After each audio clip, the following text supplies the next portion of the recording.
Welcome back, friends, to the News at 4. It is Scleroderma Awareness Month in Michigan. Here to tell us more is Michael Bessert. Michael, thank you so much for joining us. How are you? I'm very good today. Thank you for having me. Of course. We're so delighted that you're here. Now, you're also with the National Scleroderma Foundation Michigan chapter. You also have the disease. Tell us a little bit about scleroderma and a little bit about your story.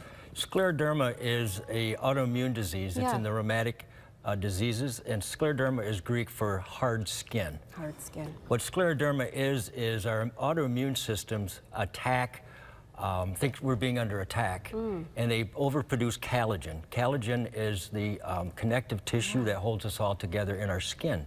Obviously, our skin is just not only our outside organ, but our internal organs too. So when you get overabundance of calcium or collagen, it produces fibrotic tissue, which is almost like scar tissue. So your skin isn't pliable anymore. Oh, wow. That's how my disease started, which is very typical of most people with scleroderma. It starts out with GERD, horrible fatigue, and then tightness of the skin. There was a point I couldn't even open my mouth to eat a sandwich. Oh, wow.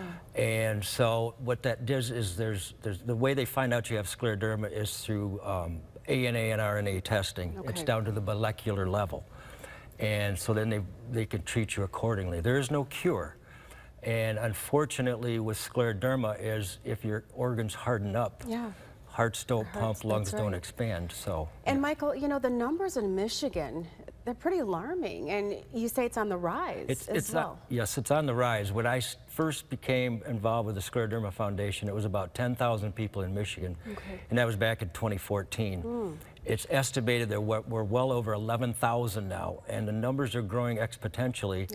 I think for better diagnosing techniques, but also because of the disease is more prolific than it used to be. So tell us a little bit about some of the symptoms. We see that on your screen right now, friends, you can see. Yes, skin tightening is very, like I said, when I first had scleroderma, my skin was literally splitting open, and your fingertips you get Raynaud's, it's circulation issues. And one thing about an autoimmune issue, when you have an autoimmune disease like scleroderma, is it invites its ugly friends. So it invites other autoimmune diseases. Like myself, it brought in, I have interstitial lung disease, I have Raynaud's, and then there's just a host of other things, Sjogren's, which makes me very dry mouth. So. Now you are also an advocate of there's support, there's research, there's education. What support is available for someone with this disease? Right now is the best way that anybody can do is reach out to the Scleroderma Foundation. Okay. We have the Michigan chapter, and it's the MI chapter at scleroderma.org. We have so much we can offer. We can connect you to support groups, to health groups.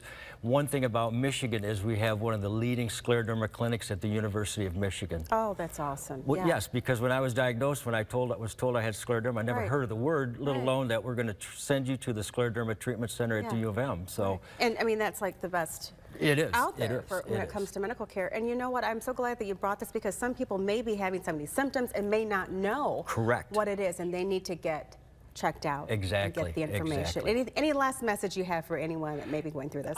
If you have any questions or anything, contact your doctor or your primary or anybody, or research it. Okay. And it can be scary, but like I said, it's the most misdiagnosed disease, and like I said, it's in the rheumatic family, and unfortunately it's also has the highest mortality rate of the rheumatic diseases. So you really need to get the information and talk to your doctor about it. And the faster the treatment, the better, because there's no cure, but we can treat the symptoms. Oh, thank you. Thank you for bringing this information, because so many people may not know what this is, and now you've brought their attention to that. Thank you for joining us today. Thank you so much for having me. Of course. Thank you so much. Oh, I'm so glad. So make sure you get checked out.